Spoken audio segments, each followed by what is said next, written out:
lost your love. The Beatles were more than a band, they were a phenomenon, a cultural shift that rewired the world's understanding of pop, youth and celebrity. To talk about them is to talk about seismic change, not just in the songs they wrote or the ways they redefined musical production, but in the entire system of iconography that formed around them. Living is easy with eyes closed. On the corner is a banker with a motor car. Saw a film today, oh boy. Their sound wasn't the only thing that evolved. The Beatles knew instinctively or otherwise that they had to look like the future to convince the world they were the future. Haircuts, suits, instruments, and even typography became part of the grand project. And yet, even in an era that prized slick branding, few could have predicted that a small tweak to a letter on a drum kit would become one of the most recognizable symbols in music history. The birth of the Beatles' famous Drop T logo didn't occur in a designer's studio. There were no heated debates over font choice or bold artistic visions guiding the process. Instead, it emerged out of practicality, convenience, and chance.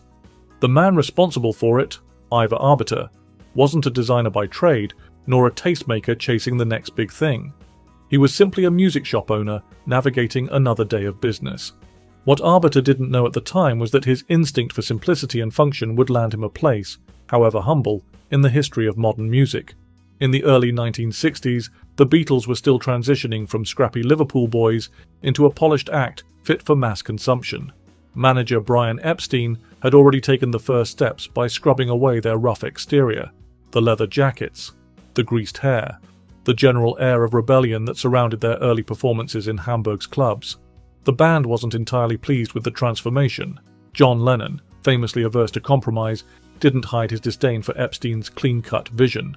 The people in the cheaper seats, clap your hands. And the rest of you, if you just rattle your jewellery.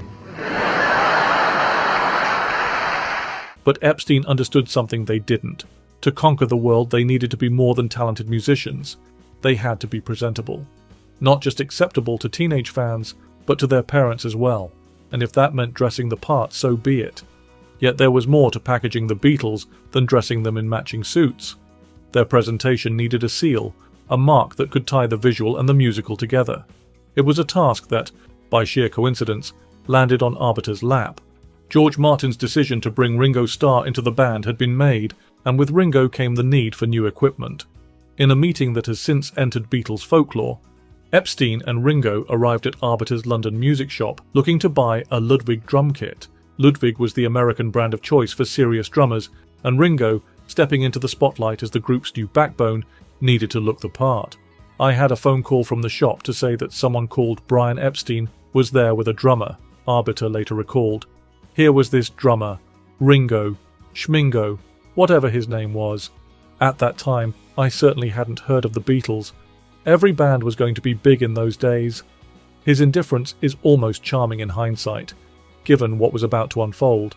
At the time, the Beatles were just one of many hopeful acts trying to find their footing in a crowded market. Arbiter's primary concern wasn't their potential for global fame, it was the sale and making sure his shop's conditions were met. One of those conditions was non-negotiable. The Ludwig logo had to remain visible on the bass drum. Arbiter had been around long enough to know the value of branding, and Ludwig's association with successful drummers was something the company wouldn't let slide. Epstein, ever the negotiator, agreed, but insisted that the Beatles' name be displayed prominently on the drum as well.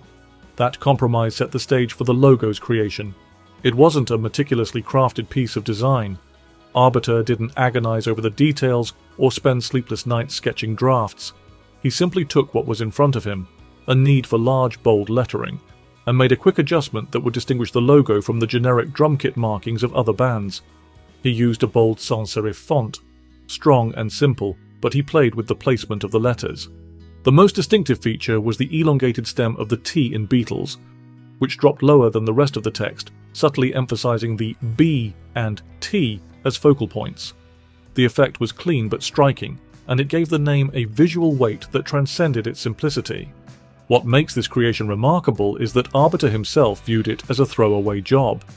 He saw no reason to be precious about it. It was just a day's work, he said, reflecting on the process with typical understatement. But in the world of art and design, context often creates meaning. When that logo appeared on Ringo's bass drum during the Beatles' historic performance on the Ed Sullivan Show, it was more than an identifier. It became part of the visual language of Beatlemania. That moment in February 1964, when the Beatles played to an audience of over 70 million Americans, is often cited as the turning point in their career. And now this has happened again. Last Sunday, on our show in New York, the Beatles played to the greatest TV audience that's ever been assembled in the history of American TV. Ladies and gentlemen, here are four of the nicest youngsters we've ever had on our stage. The Beatles! Bring them on! The sheer frenzy they inspired transcended the performance itself. Girls screamed, fainted, and clutched their faces as if unable to contain the emotion coursing through them. Parents watched with a mixture of confusion and reluctant approval, sensing that, despite the chaos, this wasn't some passing teenage fad. It was something bigger.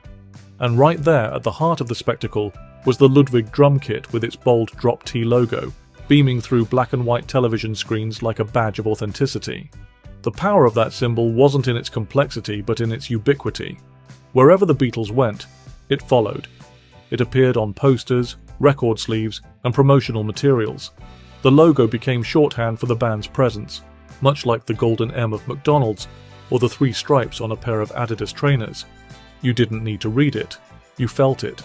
The decision to keep the logo minimalistic was, in retrospect, a masterstroke. Many bands of the era experimented with elaborate graphics and ornate lettering, believing that visual excess equaled artistic merit. The Rolling Stones would eventually unveil their infamous tongue and lips design, and the Kinks leaned into playful imagery with shoes integrated into their logo. But the Beatles didn't need those distractions. They weren't a band that needed to shout to be noticed. Their power lay in their ability to turn simplicity into sophistication. The genius of the Drop T logo wasn't just in its design, but in what it symbolized. A band that could do more with less. The Beatles weren't just breaking musical conventions. They were redefining the very idea of branding. Most acts relied on gimmicks to make themselves memorable, but the Beatles trusted their music, their charisma, and, crucially, the minimal elegance of that logo to do the heavy lifting. In a sense, it reflected their ethos as musicians. They could take the basic structures of rock and roll and imbue them with a level of creativity that turned simplicity into innovation.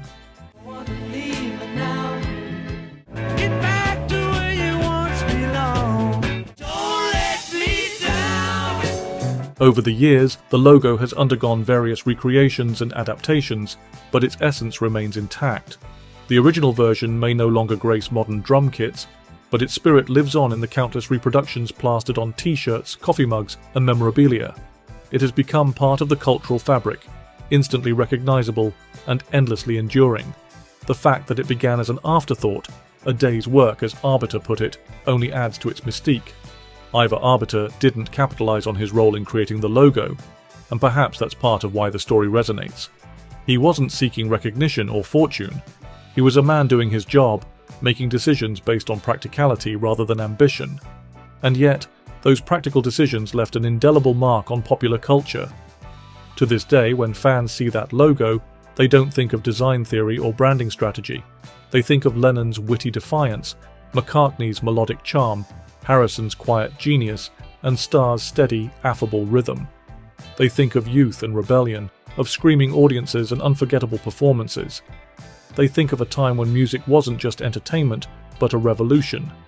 And in the center of it all, as steady as the backbeat of "I Want to Hold Your Hand," was that Drop T logo, simple, powerful, and as timeless as the band it represents.